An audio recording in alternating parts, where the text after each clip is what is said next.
l'échelle du système éducatif ivoirien, les établissements privés accueillent plus de 40% de la population scolaire. Il existe en Côte d'Ivoire des milliers d'écoles privées. L'encadrement de ces établissements revient à une structure spécifique du ministère, la direction de l'encadrement des établissements privés, DEEP.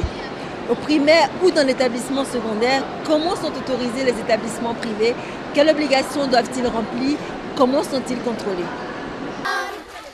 Les établissements privés, que ce soit dans le primaire ou dans le secondaire, il y en a des milliers dans le système éducatif ivoirien. En effet, la Constitution ivoirienne garantit la liberté de l'exercice de l'enseignement aux établissements privés tout en octroyant un droit de regard de l'État dans le fonctionnement des dits établissements. Au ministère de l'Éducation nationale ivoirien, il existe une structure en charge de ce rôle régalien. C'est la direction de l'encadrement des établissements privés DEP. Madame Mamene Tongara, directrice de l'encadrement des établissements privés, nous explique ses missions.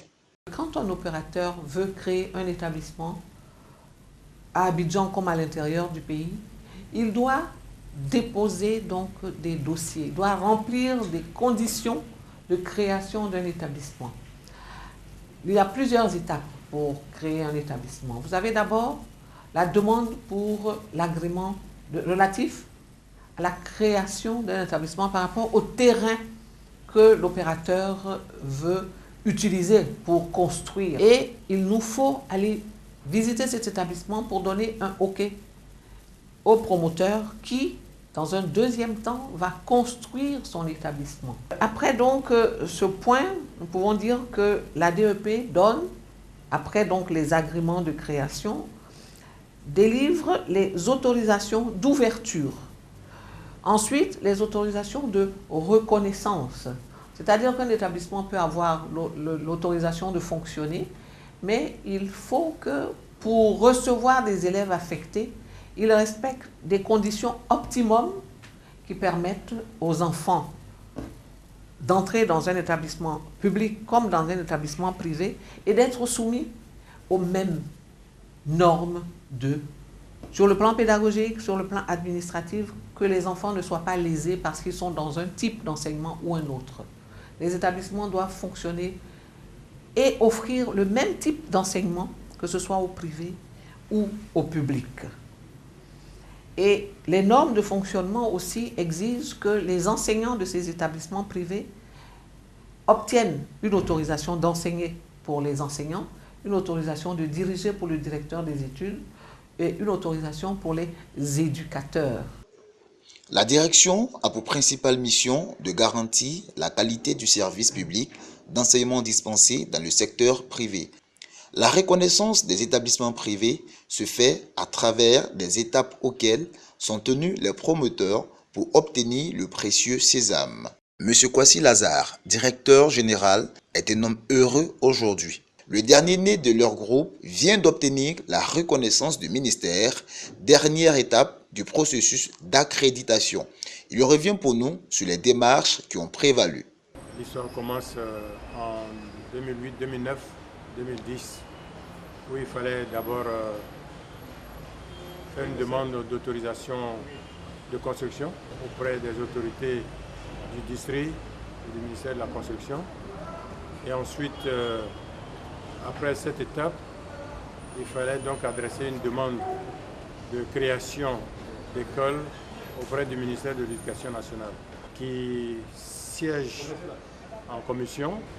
Mais avant de donner l'autorisation, le ministère envoie une inspection sur place, qui viennent visiter l'établissement et siège après pour donner l'autorisation et plutôt la reconnaissance, soit pour l'ouverture du cycle, ça peut être le premier cycle, soit pour l'ouverture du second cycle, ou bien encore l'ouverture d'une école primaire ou d'une école préscolaire. Toutes ces étapes ont été passées et nous avons pu faire l'ouverture avec l'autorisation du ministère en 2012. Bienvenue, ma nouvelle école. Nous nous sommes rendus au sein de l'établissement pour voir ce qu'est devenu ce site aujourd'hui. La directrice Agré Chantal nous présente l'établissement. Nous avons pour cette année scolaire 2016-2017 189 élèves affectés de l'État. Dans le cadre de notre collaboration avec la DEP, au mois de novembre 2016, les agents de cette structure étaient dans l'établissement pour le contrôle des élèves affectés et c'est un contrôle qui s'est très bien déroulé. Nous nous sommes accordés sur les chiffres. Ils ont introduit une demande de création auprès de la direction de l'encadrement des établissements privés qui a ensuite envoyé une mission composée des agents de la direction de l'encadrement des établissements privés, de l'inspection générale et de l'agent DREN pour constater et vérifier l'état du site. Et l'année dernière seulement, ils ont postulé pour l'autorisation de reconnaissance qui leur permet aujourd'hui de recevoir des élèves affectés de l'État. Tout établissement privé entretient des rapports, parfois redoutés, avec la DEP. Ces contacts avec l'autorité de tutelle sont nécessaires pour garantir une certaine qualité à l'enseignement. Nous devons aller sur le terrain pour repérer les structures que nous ne pouvons pas appeler établissements privés puisqu'ils n'ont pas les autorisations qu'il faut. Et vous pensez bien qu'avec les structures qui ne sont pas enregistrées chez nous, qui n'ont pas les autorisations, vous imaginez bien que l'enseignement qui y est dispensé ne va pas répondre à toutes les normes de fonctionnement du ministère de l'Éducation nationale. Quand ce sont des établissements qui respectent des normes, mais qui n'ont pas simplement fait la démarche de venir se faire enregistrer, nous leur demandons de venir à la DEP, déposer les dossiers, parce que nous faisons quand même une évaluation de ces établissements. C'est ce qui a motivé la direction de l'enseignement privé à prendre son bâton de pèlerin pour remettre de l'ordre, notamment sur le plan pédagogique dans les écoles privées. Une de nos activités majeures qui se déroule au mois d'août, c'est la formation des enseignants, des directeurs des études et des éducateurs. Alors, depuis 2011, la délivrance de ces documents est conditionnée à la participation à cette formation. Alors, si nous faisons le total depuis 2011, nous avons formé 12 751 acteurs du privé qui ont été formés.